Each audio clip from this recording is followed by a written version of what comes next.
Hi friends, இதுதான் நம்ம சேனலோட ஃபஸ்ட் வீடியோ. இதில் நம்ம என்ன பார்க்க போகிறோம்னு பார்த்தோம்னா டிஎன்யூஎஸ்ஆர்பி பிசி எக்ஸாம் 2024 நடக்க போகிற எக்ஸாமுக்கான கொஷின் அண்ட் ஆன்சர் நம்ம பார்க்க போகிறோம். இதில் பார்த்தோன்னா ஃபஸ்ட்டு நம்ம 6th பார்த்தோம்னா சிந்து சமவெளி நாகரிகம் அப்படின்ற ஒரு லெசன் எடுத்துருக்குறோம். சரியா, இதில் இருக்கிற இம்பார்ட்டன்ட் பாயிண்ட்ஸ் நான் சொல்கிறேன், அதை நீங்கள் நோட் பண்ணிக்கலாம். சரிங்களா, ஃபஸ்ட் நம்ம பார்ப்போம். சிந்து சமவெளி நாகரிகம் அப்படின்றது என்னன்னு சொல்லி பார்க்கணும் அப்படின்னா, சிந்து நதிக்கரையில் அதிகமான இடங்கள் இருக்கிறதுனால இதுக்கு சிந்து சமவெளி அப்படின்ற ஒரு பேர் வந்துச்சு. சரிங்களா, நாகரிகம் அப்படின்ற சொல் பார்த்தோம்னா லத்தீன் மொழி சொல்லான சிவிஸ் என்ற வார்த்தையிலேருந்து வந்துச்சு. இதோட பொருள் என்னென்னு பார்த்தோம்னா நகரம். ஓகேவா, இப்படி தான் இதுக்கு பேர் வந்துச்சு.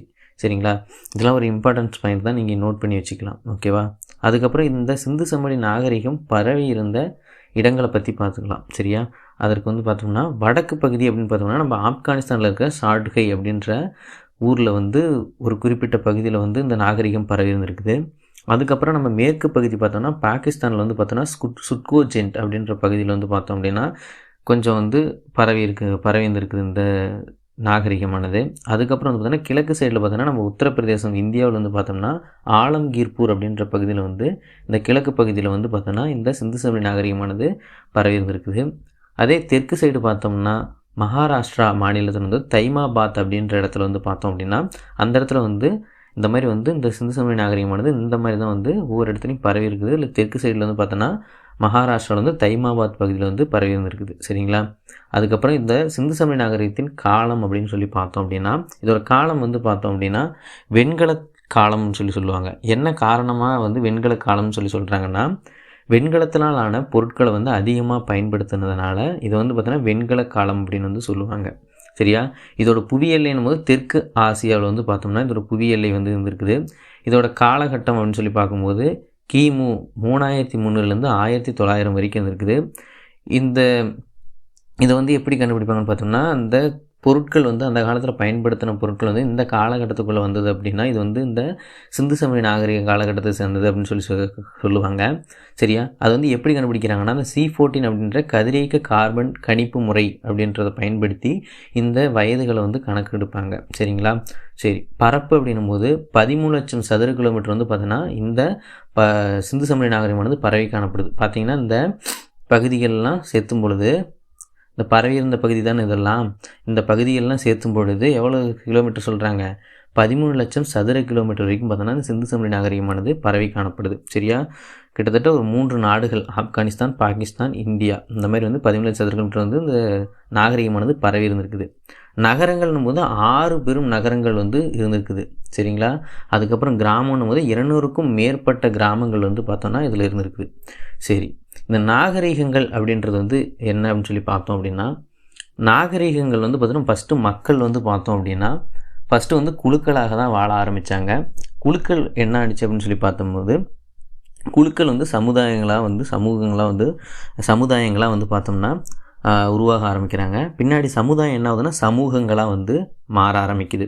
சரியா, அந்த மாதிரி மக்கள் குழுக்களாக இருந்து குடியேறிய பகுதி தான் என்னது நதிகளின் கரையில் பார்த்தோன்னா அந்த மாதிரி குடியேறியிருப்பாங்க. அந்த மாதிரி தான் பார்த்தோம்னா நதிக்கரையில் மக்கள் முதல்ல குடியேற ஆரம்பிக்கிறாங்க. என்ன காரணத்தினால நதிக்கரைக்கு குடியேறாங்கன்னு சொல்லி பார்த்தோம்னா நல்ல வளமான மண் இருந்திருக்கும். சரியா, வேளாண்மை செய்கிறதுக்கோ மற்ற விஷயத்துக்கெல்லாம் நல்ல வளமான மண், குடிப்பதற்கு ஏற்ற தண்ணி இருந்திருக்கும். அந்த தண்ணியை பயன்படுத்தி கால்நடைகளுக்கு தேவையான தண்ணியை பயன்படுத்தியிருப்பாங்க. நீர்ப்பாசனத்திற்கு, அதாவது வேளாண்மை செய்வாங்கள்ல, அதுக்கான நீர்ப்பாசனத்துக்கு வசதியாக ஆற்றங்கரையில் பார்த்தோம் அப்படின்னா என்ன செய்வாங்க, நதிக்கரைகளில் பார்த்தோன்னா மக்கள் குழுக்களாக குடியேற ஆரம்பித்தாங்க.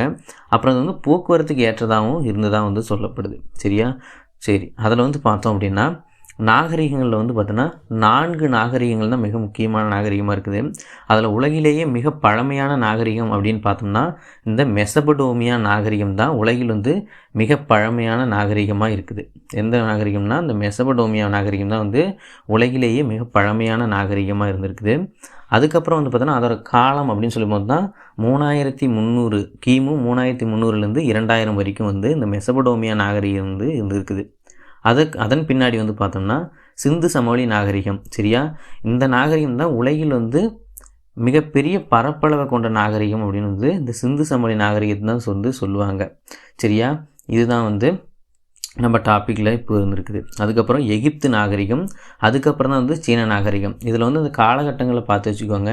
இதை வந்து கேட்குறதுக்கு வந்து வாய்ப்புகள் இருக்குது. இந்த காலகட்டமும் இந்த நாகரிகங்களும் வந்து கேட்குறதுக்கான வாய்ப்புகள் வந்து இருக்குது. சரிங்களா? அதுக்கப்புறம் கீழே வந்து பார்க்கலாம். அதுக்கப்புறம் வந்து பார்த்தோன்னா ஹரப்பா. ஹரப்பா அப்படின்னா என்ன? புதையுண்ட நகரம். சரியா? இந்த சிந்து சமவெளி நாகரிகத்தை வந்து மற்றொரு பேர் என்ன சொல்லுவாங்கன்னா ஹரப்பா அப்படின்னு வந்து சொல்லுவாங்க. என்ன காரணம் அப்படின்னா சிந்து சமவெளி நாகரிகத்தின் அதிகமான பகுதியில் வந்து ஹரப்பா பகுதியில் தான் வந்து இருக்கிறதா வந்து சொல்கிறாங்க. அதேமாரி சிந்து சமவெளி நாகரிகங்கள் வந்து கண்டுபிடிக்கப்பட்ட நகரங்கள்லேயே மிகப்பெரிய நகரம் எங்கே இருக்குது அப்படின்னு சொல்லி பார்த்தோன்னா மெசபடோமியாவில் தான் வந்து பார்த்தோம்னா மிகப்பெரிய நகரங்கள் வந்து இருந்திருக்குது. சரியா? இதெல்லாம் வந்து தெரிஞ்சுக்கணும். அதுக்கப்புறம் வந்து பார்த்தோன்னா ஹரப்பா நாகரிகத்தின் இடிபாடுகளை முதல்ல வந்து கண்டுபிடித்தது யாருன்னா சார்லஸ் மேசன் அப்படின்ற வந்து ஒரு ஆங்கிலேய வந்து கிழக்கிந்திய கம்பெனியில் பணிபுரிந்துக்கிட்டு வந்த ஒரு வீரர். ஓகேவா? படை வீரர். அவர் தான் வந்து யார்? சார்லஸ் மேசன் தான் ஃபஸ்ட்டு இந்த சிந்து சமவெளி நாகரிகத்தோட இடிபாடுகளை வந்து முதல்ல வந்து கண்டுபிடிக்கிறாரு. சரியா? எப்படி கண்டுபிடிக்கிறாங்கன்னு சொல்லி பார்த்தோம்னா பாகிஸ்தானில் வந்து இருக்கிற வடமேற்கு பகுதியில் வந்து பார்வையிடும் போது அங்கே வந்து செங்கல் திட்டுகள் இருக்கிறத வந்து கண்டுபிடிக்கிறாரு. யார்? இந்த சார்லஸ் மேசன் அப்படின்றவர். சரியா? இதில் வந்து பார்த்தீங்கன்னா அந்த பாலடைந்த செங்கற்கோட்டில் வந்து உயரமான கோபுரங்கள் வந்து சுவர்களும் வந்து இருந்திருக்குது. சரியா? அதன் பின்னாடி என்ன பண்ணுறாங்க? 1856 வந்து பார்த்தீங்கன்னா லாகூர் டு கராச்சிக்கு வந்து பார்த்தீங்கன்னா ஒரு இரும்பு பாதை போடுறாங்க. அப்போ வந்து அந்த இரும்பு பாதை போடுறதுக்கான ஒரு வேலையை செஞ்சுட்டு இருக்கும்போது அந்த குழிகள்லாம் பெருக்கும் பொழுது என்ன ஆகுதுன்னு சொல்லி பார்த்தோன்னா அங்கே சுட்ட செங்கற்கள் கிடைக்கிது. அந்த சுட்ட செங்கற்களோட மகத்துவத்தை அறியாமல் என்ன செஞ்சிடறாங்க? அது வந்து அப்போலாம் தெரியாதனால அது வந்து அந்த ட்ராக்லேயே போட்டு அந்த வேலைகளுக்கு வந்து பயன்படுத்திக்கிட்டாங்க. சரியா? அதன் பின்னாடி தான் வந்து என்ன பண்ணுறாங்க அப்படின்னு சொல்லி பார்த்தோன்னா இது வந்து அதை பற்றி அவங்களுக்கு தெரியல.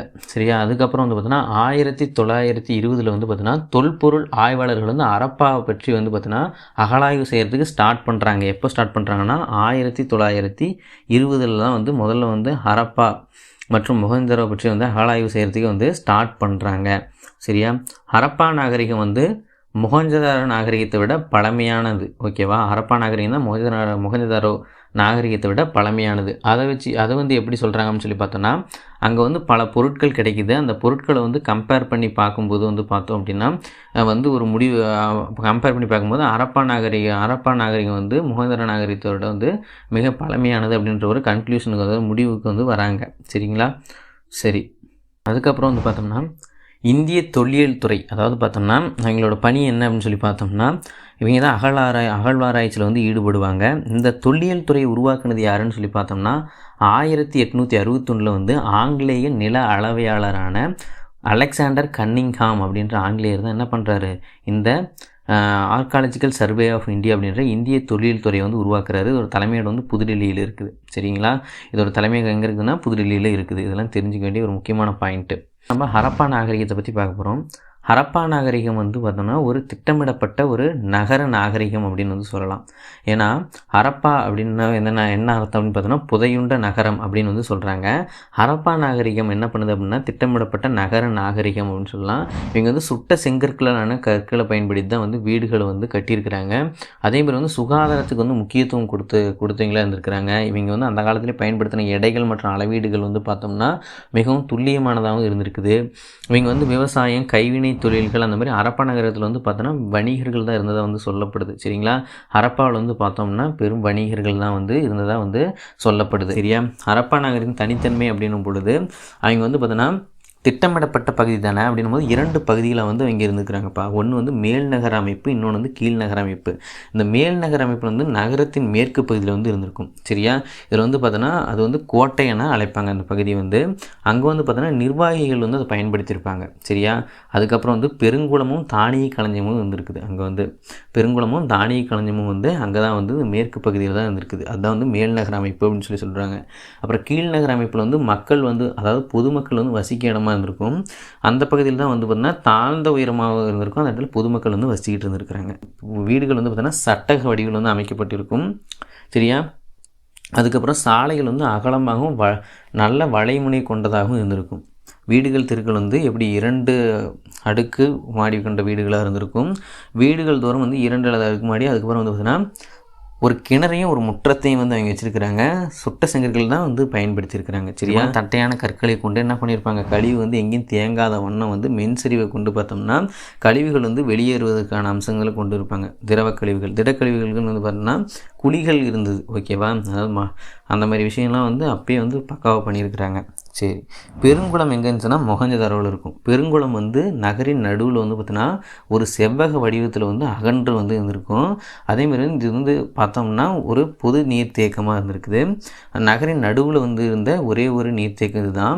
நீர் கசியாமல் இருக்கிறதுக்காக பல அடுக்குகள் வந்து பார்த்தோன்னா வந்து இயற்கை தார் கொண்டு வந்து பூசியிருப்பாங்க. இதுதான் வந்து நீர் கசியாத கட்டுமானத்துக்கு மிக பழமையான சான்று எடுத்துக்காட்டுனாலும் இந்த பெருங்குளத்தை தான் வந்து சொல்லுவாங்க. இது வந்து வடபுறமும் தெற்குப்புறமும் வந்து படிக்கட்டுகள் இருந்திருக்கும்.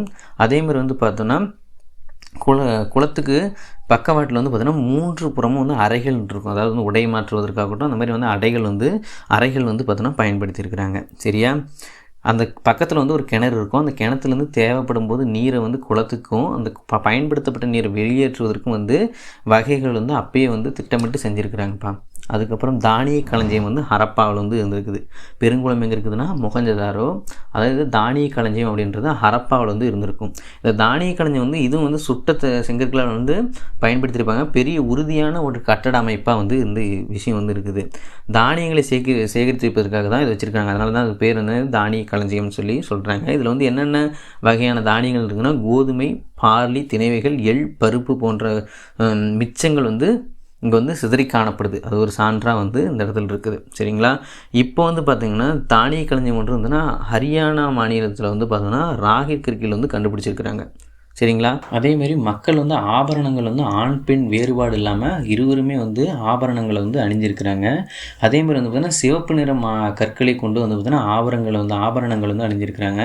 யானை தந்தத்தினை கொண்டு வந்து ஆபரணங்கள் பயன்படுத்தியிருக்கிறாங்க.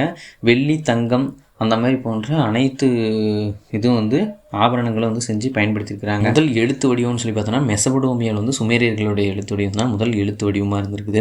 அது வந்து பார்த்தோன்னா கியூனிஃபார்ம் அப்படின்னு சொல்லுவாங்க. அந்த எழுத்து வடிவத்தை வந்து கியூனிஃபார்ம் எழுத்து முறை அப்படின்னு வந்து சொல்லுவாங்க. சரிங்களா, அதேமாதிரி வந்து பார்த்தோம் அப்படின்னா இந்த ஹரப்பா நகரிய மக்களுக்கு வந்து பார்த்தோன்னா வாழ்வாதார முறைன்னா வேளாண்மை செய்கிறவங்களாக இருந்திருக்கிறாங்க.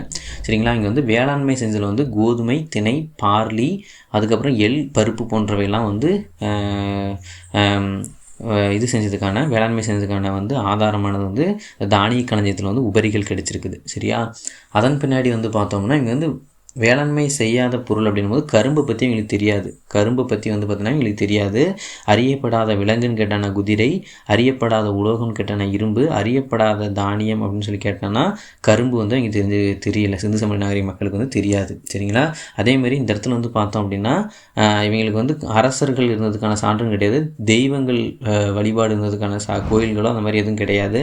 ஆனால் வந்து இந்த நடனமாடும் பெண் சிலை, நடனமாதுன்ற பெண் சிலை கிடைச்சது மூலிமா இவங்க வந்து பெண் தெய்வ வழிபாட்டை வந்து கொண்டவங்களாக வந்து இருக்கலாம் அப்படின்னு வந்து யூகிக்கப்படுது. சரிங்களா, அதுக்கப்புறம் இவங்க வந்து இரட்டை பயிரிடுதல் முறையை வந்து பின்பற்றுனதாக வந்து சொல்கிறாங்க. சரிங்களா, அதுக்கப்புறம் சிந்து சமவெளி நாகரிகம் வந்து பார்த்தோம் அப்படின்னா எப்படி வந்து அழிஞ்சிருக்கும் அப்படின்றது வந்து சொல்கிறாங்க. சரிங்களா, சிந்து சமவெளி நாகரிகத்தில் வந்து பார்த்தோம் அப்படின்னா எப்படி வந்து அழிவு ஏற்பட்டிருக்கும் அப்படின்னு வந்து கணிக்கிறாங்க. அப்படின்னா நிலநடுக்கம் வந்து வந்திருக்கலாம், இல்லைன்னா வந்து இயற்கை சீற்றங்கள் அந்த மாதிரி எதனா இருந்திருக்கலாம். சரிங்களா, படையெடுப்பு மூலியமாக வந்திருக்கலாம், அதுமாதிரி வானியல் மாற்றமாக வந்திருக்கலாம். அதேமாதிரி இவங்க நதிக்கரையில் இருந்தனால வெள்ளப்பெருக்குனாலையும் அழிஞ்சிருக்கலாம் அப்படின்றது வந்து யூகிக்கப்படுது. சரிங்களா, அதுக்கப்புறம் ஹரப்பா நகர மக்கள் வந்து ராவி நதிக்கரையில் வந்து இருந்திருக்கிறாங்க. சரிங்களா, மொஹேந்திரா வந்து சிந்து நதிக்கரையோரம் இருந்திருக்கும், ஹரப்பா நகரம் வந்து ராவி நதிக்கரையோரம் இருந்திருக்கும். சரிங்களா, அவ்வளோதாங்க இந்த டாபிக்.